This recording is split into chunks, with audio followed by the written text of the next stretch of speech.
Hello and welcome. Welcome to Diaspora Weekly. Thank you. My name is Jermaine Nkrumah, and thanks for watching. I am delighted to introduce to the show today, ML. Now, I'm used to calling people by their full name, but everybody calls you ML, so I'm going to stick with that and begin by asking you, ML. The last ML I had was a Mercedes when their first SUV came. All right, so I'm looking at you within that context. Where is ML from? Welcome, by the way. Thank you very much. So ML is simply initial for my first name. I was named Mona Lisa, but it also represents my brand, the ML for Life group. Okay. So I decided that I don't want to be defined by a father's name, last name, or husband or spouse's last name. So I simply am ML because I represent myself only.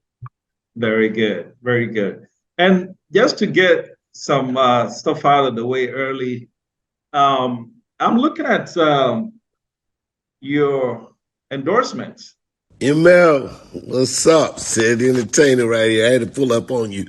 Listen, just saying big salute, big congratulations. I know that you're about to open up a service that's going to help mentally challenged people, deal with some regular hard issues, hard challenges.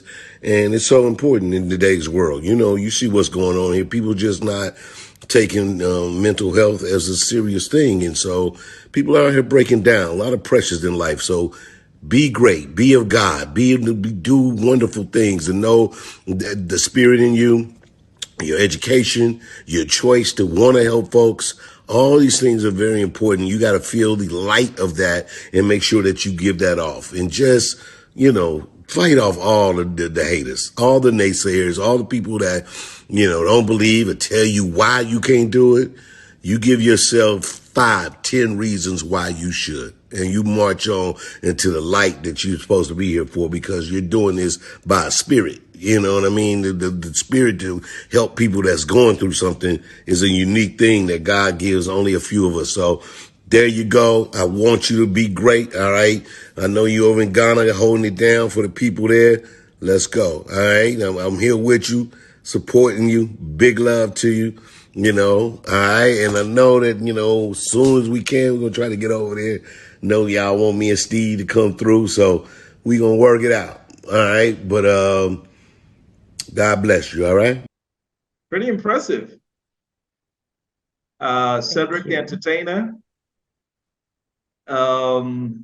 This guy, I know the name, but he's only known by this. You know who I'm talking about, right?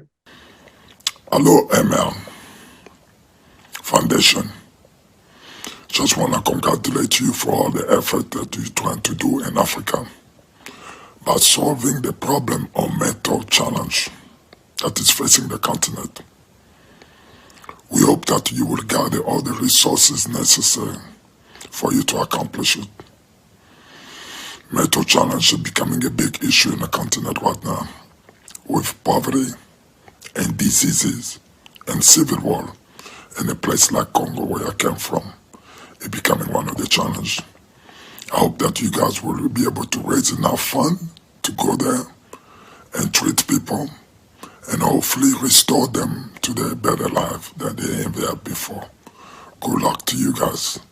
Bravo. Every time, when you wag the finger like this, after he blocks every shot, he goes like this. You remember Mutombo. And then, of course, Boris. Yes. Hey everybody, Boris Kojo here, sending a shout out to the amazing Clubhouse Rehab Center in Oyarifa. I wanted to congratulate you for creating an environment that is conducive to healing, to restorative measures, to create an environment where people feel safe, they feel supported, taken care of. And I cannot wait to come visit next time I'm in Accra. Again, I'm sending you much love, and I will talk to you soon. That's an impressive assembly of endorsers. How did you meet all these people? So I liaise with them through their there are different agents, and my brother is also a movie director in Atlanta, Georgia. So he has some celebrity affiliations as it relates to Tyler Perry and individuals who can I can showcase my work to NGO wise and business wise for endorsements and different celebrity shout outs as it relates to what I do. Oh, okay. So I assume all these were when you were back in ATL, right? No, just recently. The NGO is recently since I've been in Houston, Texas. So Boris Kojo will be visiting the facility in Oyarifa that we just acquired. Okay, very good. And I noticed you moved from Houston and ATL. Where did you go first? So I arrived into Atlanta, Georgia at 19 when I received admission to Spelman College. I stayed there for about 12 years and also got my master's degree in Clark Atlanta University, also within the HBCU collaborates in different institutions. So I only moved to Houston, Texas upon arrival from Ghana in 2017. So I was able to live in Africa, in Uganda, Ghana, Liberia for 7 years, returning back home to do business and also to work as an expatriate before returning to the US in Houston. Okay. All right. Here we are early in the interview. And one of the first things we do is get our guests to self-intro, because at Diaspora Weekly, we don't introduce. We believe the guests will do a better job of introducing themselves. And we already got in the middle of it. So why don't you get us in the beginning? Who is ML? Yes. So my name is ML, and born and raised in Ghana, West Africa. Went to Wesley Girls High School in Achimota for my 6th form. Went to Spelman College and Clark Atlanta University for my master's degree. By trade, I'm a marketer. You said by trade? My business degree is in marketing management and social development. However, by trade, I'm a marketer. Okay. Okay. During the COVID era, I transitioned into IT. So I took a couple of courses and got certified in cybersecurity, information security, and also presently in Scrum as a Scrum Master. So I work for Hewlett-Packard Enterprise at a director level for their Scrum Master and Agile team, and also supervise all of the Scrum Masters that are in the North America region for Hewlett-Packard Enterprise. It's upon this premise of working all these positions and all these roles that I'm able to successfully fund my operations for the NGO, which I do by night. So by day, I'm a Scrum Master, and by night, I run an NGO in Ghana, West Africa. Very good. I also have my partner and myself. Between us, I have 2 children. He has 4, so we have 6 children between us. And my 2 from my first marriage are also in college right now. They are 23 and 20 years old. I married first time very early, and I'm very excited that we have now a blended family together, and we're excited that we are together finally at last. Yes. Okay. But these days, you are aware that when you use the word partner, people start to think of all kinds of stuff. Yes, they think of the LGBT community. No. I'm not. Happy to announce that no, he is male, and we are in partnership.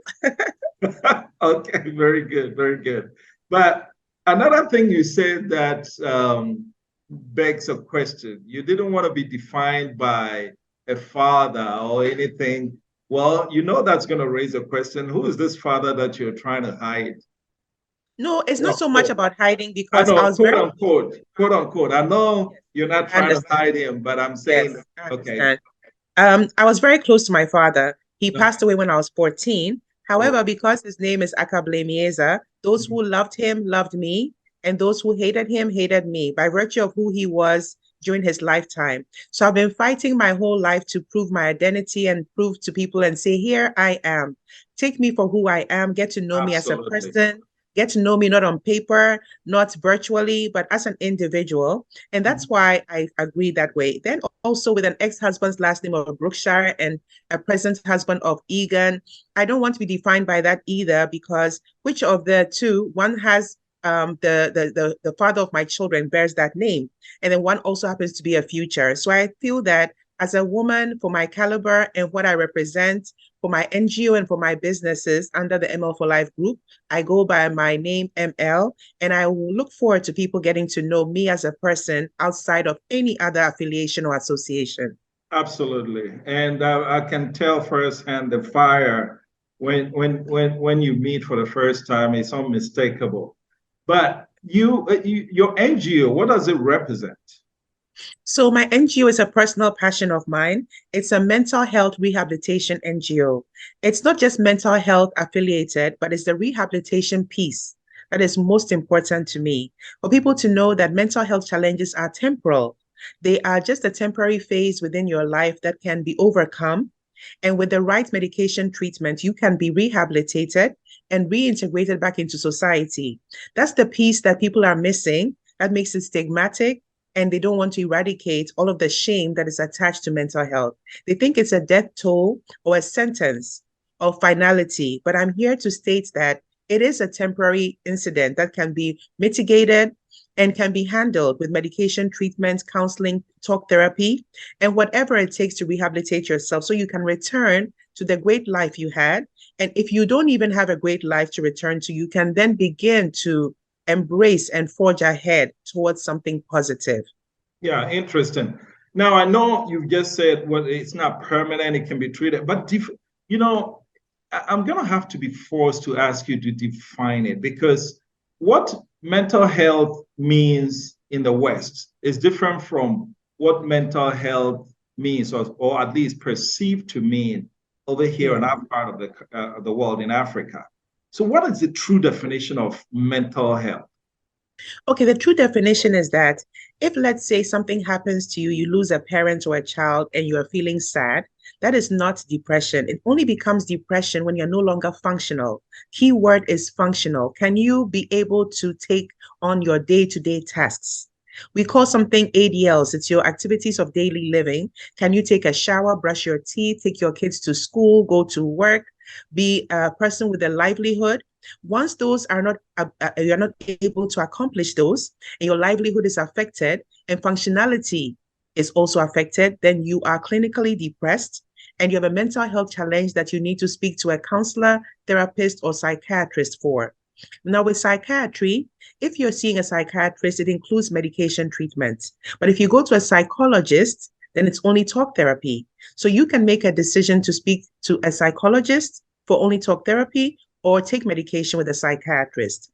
Now, when I state about mental health, there are levels. Schizophrenia is a mental disorder, but bipolar, where people think you're mad, is only a mood disorder. It has to do with you feeling high or feeling low. So if someone makes you feel low, you can go into extreme levels of depression. But if you're also on a high level, you can go into extreme levels of mania, where you can meet presidents and do awesome, amazing things in that belief of having that superior belief in yourself. So there are different phases. There's clinical depression, there's bipolar, there's schizophrenia, post-traumatic stress disorder for those who even go to the army and are faced with a lot of different hallucinations and working on the battlefield. So there are so many different myriads of shame that happen to be attached to mental health. But who hasn't woken up, Jermaine, and doesn't feel like getting out of bed or going out of the house? It happens to the best of us. That was me today. Yes. So it means that we are all prone to mental health challenges. It can be our children, our parents, or ourselves. And that's why self-care is very important. There should be no shame for taking care of yourself and your mental health. You have to practice wellness, health and wellness on a daily basis. It only takes a moment to slip into something that can define you for a lifetime. Yeah. If you're not able to take care of yourself and you have a big challenge, whether it's loss of a job, employment-wise, or your parents or your children pass away, or you have a serious traumatic incident that takes place, your mental health is what has to be stable enough to survive that particular blow. Okay. So it doesn't trigger you continually, but it's something that you can overcome, you can be able to rise up from, and not be in feelings of despair, but be able to face the demons of what happens with mental health challenges, so you can always succeed and fight that battle with resistance. Okay. You mentioned seeing either a psychiatrist or psychologist. I think I almost feel like I already know the answer to this, which means it might depend. But which is more, how do you define or how do you decide whether in this particular case I need a psychologist, but this particular case I need a psychiatrist? What I will always advise people is, as soon as your mental health begins to suffer, you need to have an evaluation. The evaluation that must be conducted is where it will determine, you'll be determined as to go on further to seek a psychologist assistance or a psychiatrist assistance. Now, there is also this facet of understanding that you can choose to agree to see a psychiatrist for medication or not.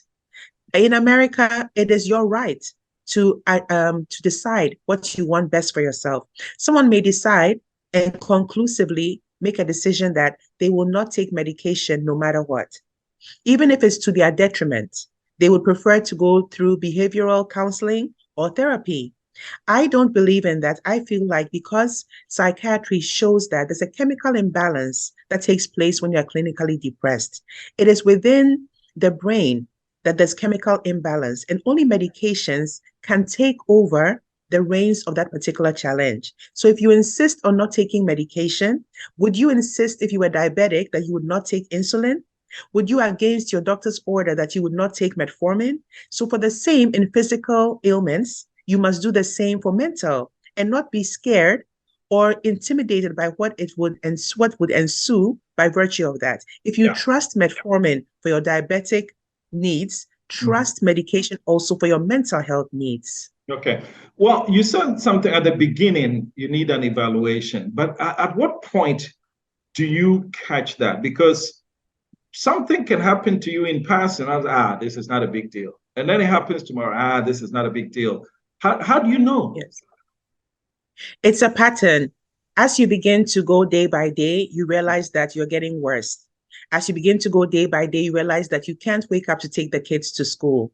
You can't communicate with your spouse. You're no longer able to lean on those who are your support system.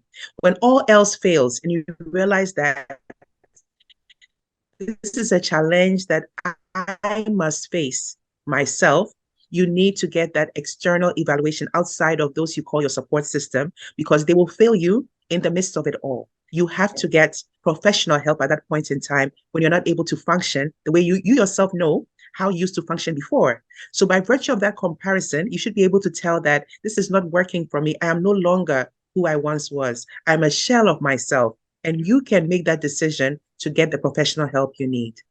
Do you think Africa has a good enough grasp on what you're just saying, from the government to the society?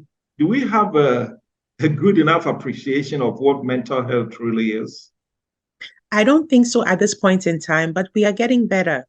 And we can always look forward to being able to embrace this as the years go by, as time goes by. So people like me, myself, and others who champion the cause must not give up, but must move forward and forge ahead, because a time is coming where this will be able to be embraced as something that we cannot shy away from any longer and cannot turn our backs to.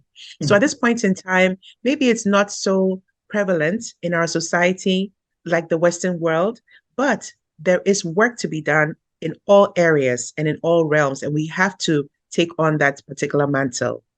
There are those who say the COVID pandemic and the associated lockdown contributed to the, is there a credence to this? It is definitely true, because suicide rates went up by several percentages, because the students who used to leave home and have friends on campus as their support system, who couldn't deal and function with their parents, were now forced to study virtually and not have those student interactions with their friends outside of their home. So what happened is majority committed suicide, could not handle interaction with just parents outside of who they represented themselves as, their peers, and also just even being home with a partner. Most marriages could not make it because they were faced with each other, having to face each other with the trauma and the details of what their marriages entail. So just being in a space with someone, not having your own space, your own time to yourself, and a getaway mode of having other external interactions was very, very difficult and limiting for most people's mental health state. If you were to think about it, sometimes you just need to go out and have a break. You need to go out and have some fresh air, time away from your spouse, time away from your children. It's called me time. And the me time, if it's not even just with yourself, as in self-reflection, sometimes you need people outside of your immediate circle. Has it not ever happened where you have a very bad situation and you don't want to talk to those who know you, but you feel comfortable talking to strangers or comfortable talking to people who are not very linked to your circumstances? It has a way of uplifting you when people don't know your story, to be able to tell your story to them, as opposed to the spouse or the mother or the child who already defines you by virtue of who you are, and all that is factored into the way they will advise you on that same circumstance. So it's very necessary to have outside relationships, necessary to even have friends as opposed to parents and children, because the friends can give a more objective opinion and a more deepened sense of reality to who you are and what you're going through than even those who love you the most. Okay. I'll give an example. In Ghana, your parents felt they loved you and would decide you're going to go to Achimota versus Adisadel. You go to Wesley Girls High School versus this school. It's because that privilege of love and the belief that someone cares for you is not to decide that they know the best for you. Some love can be detrimental to you as opposed to an objective opinion from a professional as to who you should be and what you should charter. So I believe that in life, you must go through coaching for life, going to a life coach, and also personal coaching in therapy to be able to succeed in your personal and your professional life. This guidance, objectively, is very necessary and critical for success. Okay. On the pandemic lockdown piece, you said suicide rates went up and the young people couldn't get to school, but we're told this is the virtual generation. I would have thought that they're in their comfort zone, because these are people, when they meet at the doctor's office, they don't say hello. They're not groomed to meet someone off the street and start a conversation. These are people, a generation constantly on their phone and Instagram, this and that. So I would have thought the pandemic lockdown was perfect for them. Why wasn't it the case? You there? I have a suggestion for social interactions and fun, but not virtually when it comes to serious life challenges and maneuvering what life has in store for them. So it's okay for them to text a parent and say LU for love you, or say WYD for what are you doing, but not necessarily able to grow and be able to have self-development issues tackled in a virtual realm. So those areas of their life suffered because it required a counselor in school to identify something that was lacking in their life that the mother would not notice. It would require a friend to say, you're not looking so good in school today. Are you depressed? For a parent who would not even realize. So those interactions have to be physical. So yes, they love socially to engage. Yes, they love to be on Instagram. Yes, they love, but are they on Instagram with their parents? No. Are they on Instagram with their grandparents? No. So a grandmother may be able to identify something on a physical basis with that child, with that teenager that could never be accommodated in the virtual realm. Okay. All right. Then there's this piece. I remember one time at work back in the States, there was commotion. Police was all over the place. And then I asked, and they told me that there's this young lady, a Caucasian young lady, had gone to stand on a bridge and she was threatening to jump. Yes. And there was a whole horde of police cars and everything. And why does she want to jump? Because she lost her job and her boyfriend the same day. And so she wanted to commit suicide. And when I said, wait a minute. In Africa, this is a piece of cake. And my coworkers seem to think I was insensitive, right? But is there a bar? Is there a bar to the things that those in developing countries are accustomed to dealing with versus those in developed countries In other words, what triggers mental health issues in developed world? Are they the same as what triggers mental health in developing countries? My mother always says that those in Nima can never be depressed. She always states that the Nima person on the streets haggling day to day cannot be depressed because what they go through. That's my point exactly. Story, you would never believe what they endure. Yes. But then at the same time that she makes that point, that maybe African situations make you brace yourself up for the worst. So when you come to America, you already have the African experience. So you come here and it's nothing to you. But then you have to realize that people are also fragile in different realms, because in a family of 5, 2 may be very vulnerable to situations and 3 may not. This is the same family, same environment, same background, same livelihood. So you still have to identify yourself as an individual by virtue of where you come from and where you're going. Otherwise, you might say, yes, I was born in Nima, but you don't have what it takes to survive in Nima. That's why you've left, you see. So you still have to be an individual in all circumstances of where you're coming from and where you're going to in the long run. So I, for instance, when I was young and I was 14, I was in high school when a friend said, don't go to the notice board. I tell this story so many times, people know it. And when I rushed to the notice board, run all the way there, where they had the general paper, newspapers on the bulletin, Daily Graphic had a big sign and it said, Blamieza is dead. And that is how I found out that my father had passed away. Wow. So I collapsed right there on Tuesday, June 30th, 1992.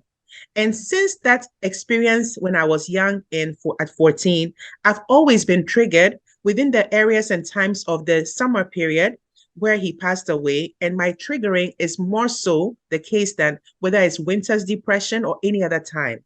So these are things that I have had to grow up with. My brother, who also lost a father, does not have that trigger during this time frame. My brother in the same household has a different experience to who my father was and what it relates and is relevant to him.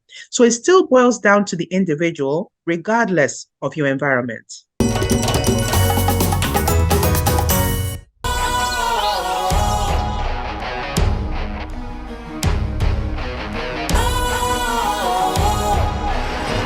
What's cool, fresh and trendy with a new look? Makes you feel real good, that refreshing vibe. Satisfies you right just the way you like. Do you know? Do you know?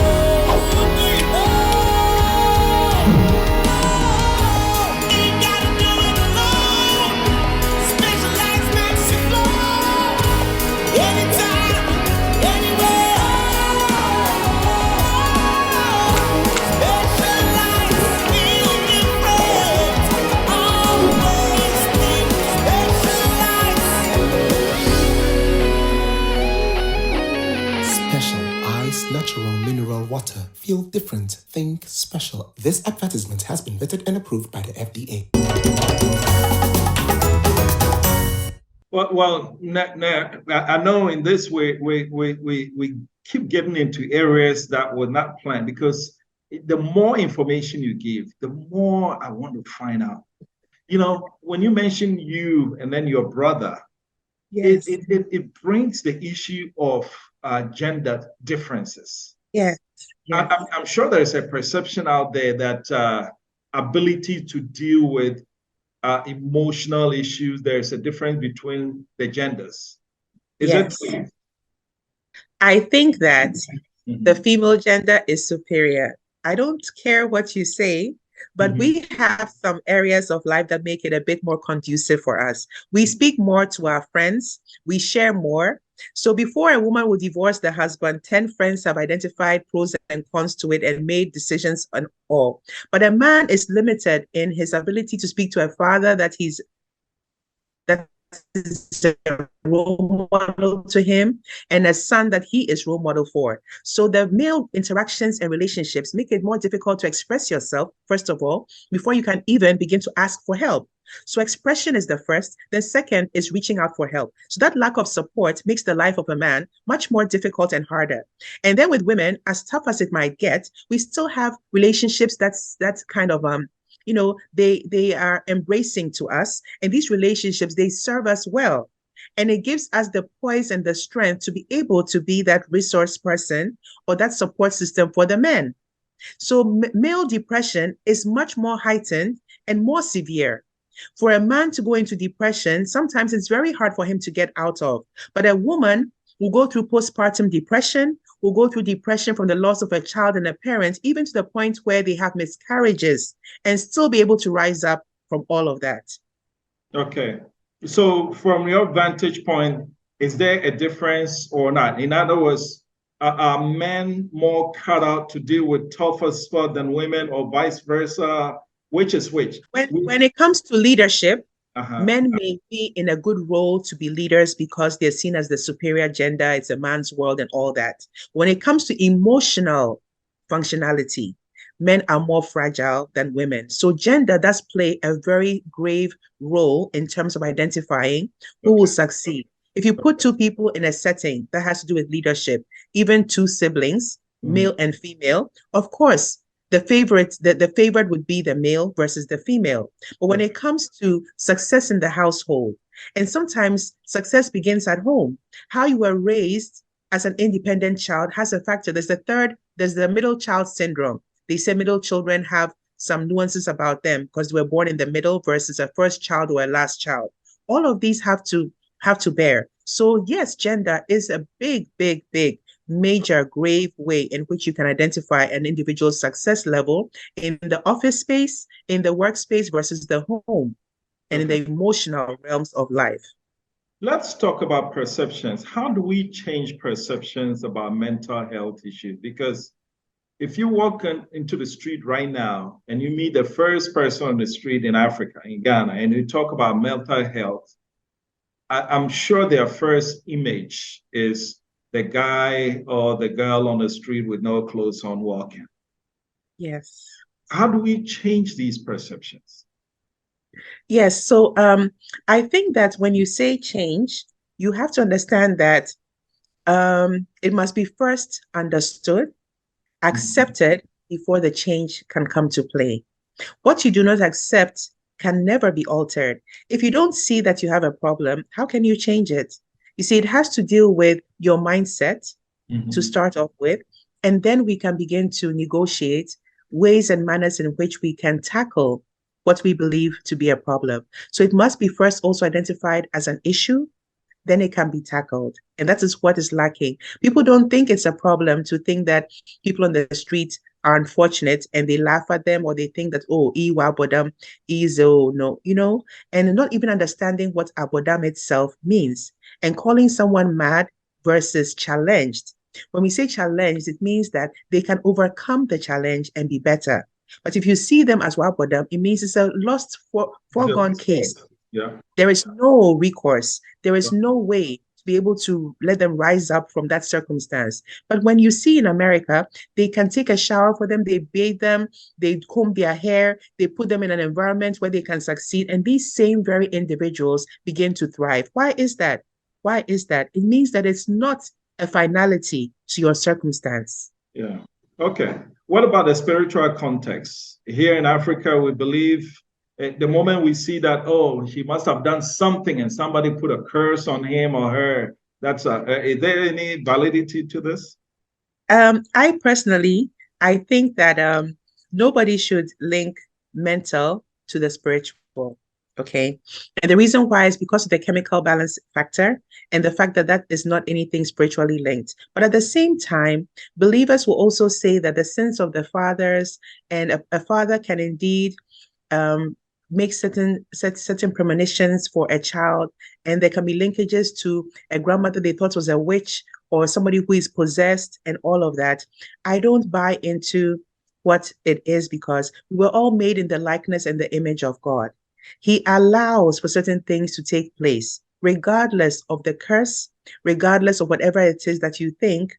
If you are someone that believes in those things, you are prone to fall victim and prey to those things. That is why they said if you believe in superstition, you're geared towards the attraction of that superstition and that belief in the devil or what the devil can do. But if you're like me and you think that God is bigger than all of that, then you wouldn't mind doing certain things because, like, for instance, I'll give you an example. In Ghana, people keep things quiet before they achieve it.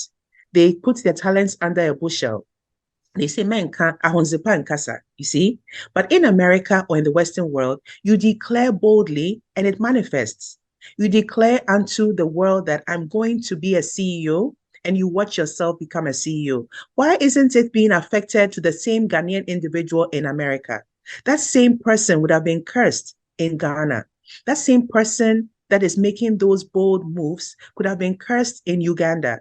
So does it mean that there's a geographical boundary to curses? Does it mean that there's a geographical boundary to what a person can do? Oh, they went for a visa and somebody saw the mother's face in the passport and the person didn't get the passport, the person didn't get this. How is that person able to finally get the visa, come to America and succeed?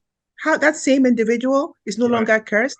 You see? So it depends on your belief system. And I don't subscribe to that. I don't believe it at all. I believe that God, in his infinite power, has a purpose for each person. Outside of the devil, God is also bigger than all that. And because he allows circumstances, you must submit to his will and believe that he knows best for you, outside of the superstitious ramifications that people pronounce on others in Africa. Very good. Now that we've defined it, what is your organization looking to do about it in Ghana? So in Ghana, I want to help to eradicate the stigma. I want to bring self-awareness, and I also want to bring awareness as a whole to individuals who are in the purview of mental health. Mm-hmm. I have spoken at the Ministry of Health. I have met with the technical director, spoken to the minister. I have an MOU with the Ministry of Health. I also have an MOU with the Mental Health Authority. I need their support. I need their help. We are presently on a platform making decisions on how we are going to collaborate with organizations that have health and wellness as an area for corporate social responsibility. It happens that when they have healthcare at the forefront, it's about breast cancer or women and children. But hardly ever do you see corporate social responsibility initiatives that focus on mental health. It's because of the stigma attached to it. How can you help women and children and forget that the children who are orphaned can become depressed, and the women can also be depressed from postpartum depression? So mental health cuts across the board, in my opinion, of health and wellness. Everybody is prone, as long as you're diagnosed as having breast cancer or you're on dialysis for kidney transplants, that in itself can bring about severe depression and mental ailments that you wouldn't even begin to believe.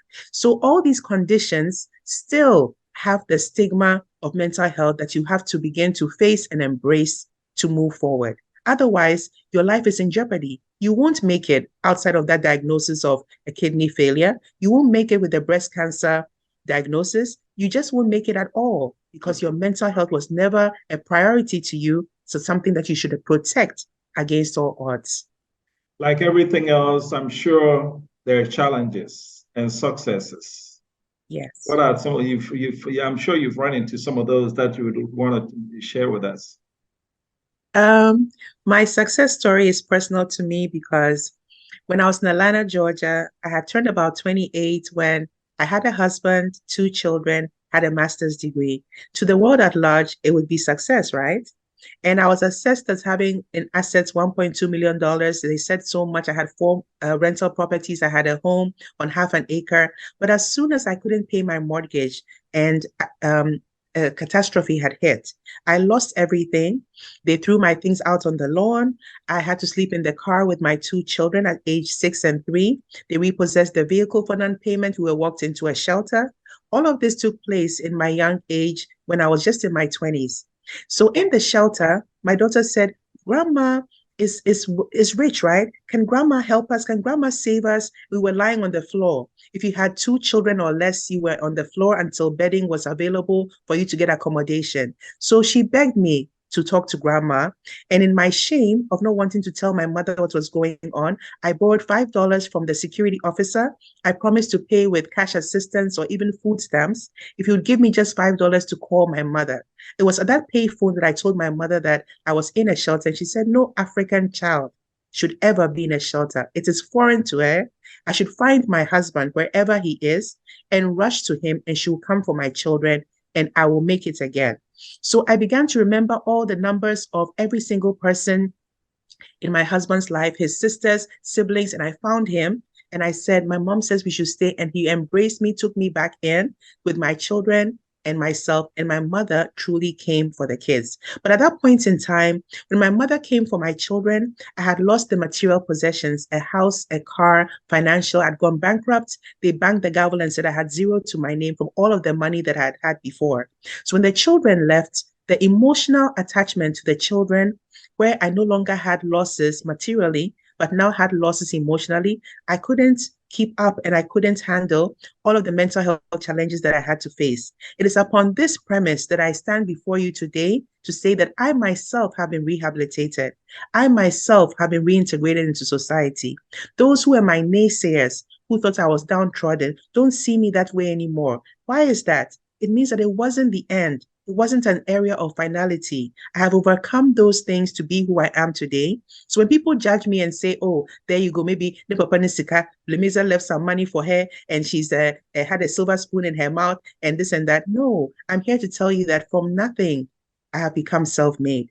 From nothing, I've become who I am. And people say the word self-made should not be stated because everybody needs someone. But I still believe that when you say self-made, it means that it's more of not self financially, but the desire and the drive within you to make it against all odds has to still be there for you to be self-made before you can even reach out for the support that you would need to be who you are. So I am that story and a testament myself to what can be possible. Okay. So that's amazing. I mean, this is the first time I'm hearing this, and I would have never associated this kind of story with you. But Yes. bravo for being up, getting into the valley, and climbing back to the mountaintop. So that's great. Since you've been in Ghana, from one returnee to another, I can tell you that there is a lot of challenges in this part of the world with regards to getting projects going. How have you dealt with those? So it's been a journey.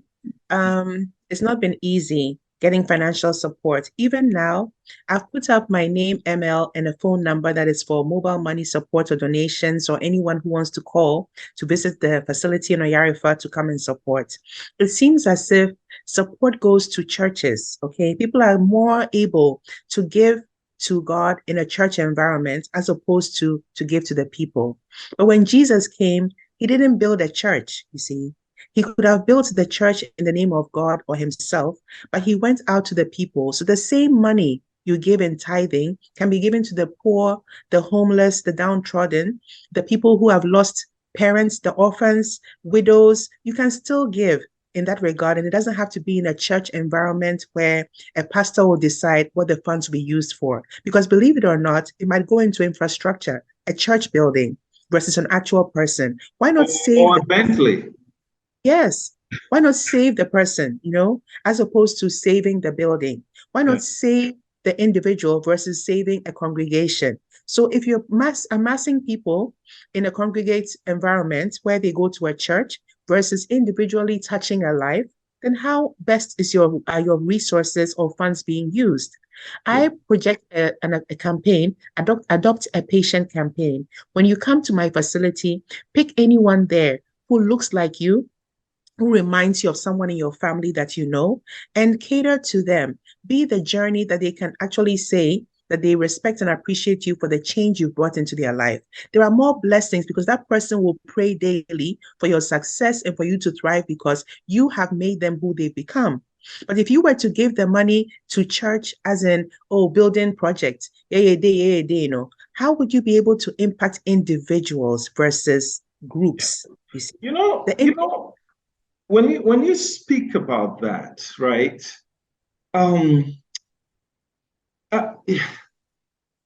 There is a meeting point or a separation point, depends on how you call it, between passion and religion, from where I stand. Yes. For me, my passion is diaspora reintegration to the continent. For you, clearly, it looks like mental health rehabilitation, right? Yes. Can you categorize those as religion? Because the passion that I have for diaspora reintegration Yes. is as deep as my belief in God and everything. God, So yes. this question came about because you talked about how people decide to donate to church instead of donate to. Yes. Can those be I want categorized as to religion? say, before people will come after me and say, oh, she's telling people not to tithe. No, I'm not saying that. I'm saying that there are other ways in which you can You can save help. lives, and there are Yes. other ways in which you can help. Maybe somebody might decide, I give 10% to church, I give 10% to individuals. Whatever serves you best is what you must do. But Right. for me, what serves me best is maybe portions can go to the church, but not all in that regard, because I am needed in other areas. I'm a mother, I'm a daughter, I am a sibling. I have other people that even within my own family may need support. So I can't give to external individuals when I cannot save and support those within my own household. You Yeah. see? So it's a personal decision for each person, tithing your 10% away, tithing even more than 10%. Some people do. Some people believe that their money should all go to the church or an organization. It is a personal decision. And I'm not here to bemoan or anything like that as it relates to what is necessary. But for me personally, it is a different kind of journey that I'm on. I share with you. For me, I believe my, my resources are, if we look, I mean, based on what I believe in, I believe that if we encourage more diaspora reintegration, because over there in the diaspora, I see a lot of people who have tuned Ghana off for one reason or another. I want to discourage that. I want to bring more there, and I believe that as more of us bring whatever we've learned, whether financial resources, skills, whatever, as we bring to bear, they will change lives on the continent. And that's my religion. But anyway, so what constitutes mission accomplished for you, for your organization? Yeah. Will always be a work in progress Okay. because we cannot fight the eradication and stigma of mental health within my lifetime before the next person's lifetime. But success would still be if we move the mantle forward, or if we move the pen forward for eradication. Okay. Just in movement alone, and being able to say that now people are more open to giving, they are more open to embracing, more open to dealing with the prevalence of mental health, that would be success for me. And the belief that rehabilitation is at the forefront and reintegration back into society. Okay. You mentioned that you have an MOU with the Ministry of Health. Mm-hmm. In what way can they do more from a government standpoint? I think the government should have buckets of funding for mental health the way the US has, where in the US, if you want to open a rehabilitation center or a center for mental health, you can go and then be able to speak to, from the governor to the mayor to whoever you need to speak to get funding, writing a grant, writing proposals for grants, the same way it should be for Ghana. Once they do this, it would open up the doors, and other corporations will identify with being able to open up corporate social responsibility and projects and also initiatives within their organizations to support mental health. Okay. So I would love to speak further with them. I would love to continue to engage with them the way that we are on a platform right now, engaging and being able to showcase what we do, letting the Minister of Health see on a day-to-day basis what I'm doing on the platform is encouraging to know that he's open and the ministry is open. But at what point in time do you stop being open and begin to be action-oriented and results-oriented as it relates to mental health? Okay. What about the private sector, corporations and individuals? How can they help? Corporations can also pay attention to what mental health means, and can even have mental health or health and wellness checks on their premises.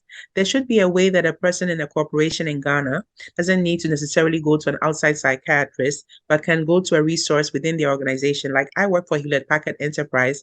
They have a mental health resource. If I was to call any of the toll-free numbers, they will find me a therapist by tomorrow. That is encouraging to me to know that even if my own health and wellness area or my medical resources failed me, my company also trusts that my mind is also important. Me as a resource can be depended on only if I'm mentally strong enough to handle the challenges in the workplace. So I can call on them, I can depend on them for mental health wellness. Yeah, finally, let me get into this. You and I are witness to when there are school shootings in America or when there is a traumatic event. The authorities consciously avail psychologists and mental health professionals so that people, whether they are employees or students, can speak to someone so that they can better deal with it. Okay. Do you see that in Ghana? I don't think so at this point in time. Or I would say that it's very minimal or nominal at this point in time. And we need to do better as it relates to these areas within mental health or these areas within the space. So maybe we can learn certain things from the Western world, the same way that we abandon certain notions. We don't take on everything. We must be able to synergize what we can take on the best of the Western world and adopt that into our framework in Ghana. Okay, very good. ML, this has been eye-opening, and I really appreciate you for appearing on Diaspora Weekly. This has been a long time coming. I'm glad we finally sat down to be able to talk about this. You've opened my eyes. Yes. And I thank you for the engaging questions. I haven't gotten the regular day-to-day questions of what does mental health mean to you. You've gone to a depth that is really relevant and also very, very inspiring for me to be able to address these issues and answer questions that are hard and tough questions to answer as it relates to what I'm working on. So I appreciate you for that. Mutually. Thank you for appearing. This has been Diaspora Weekly. My name is Jermaine Nkrumah, and our guests have been ML. Simply ML. Yes. Simply ML. Yes. Simply ML. Thanks for appearing. Yes.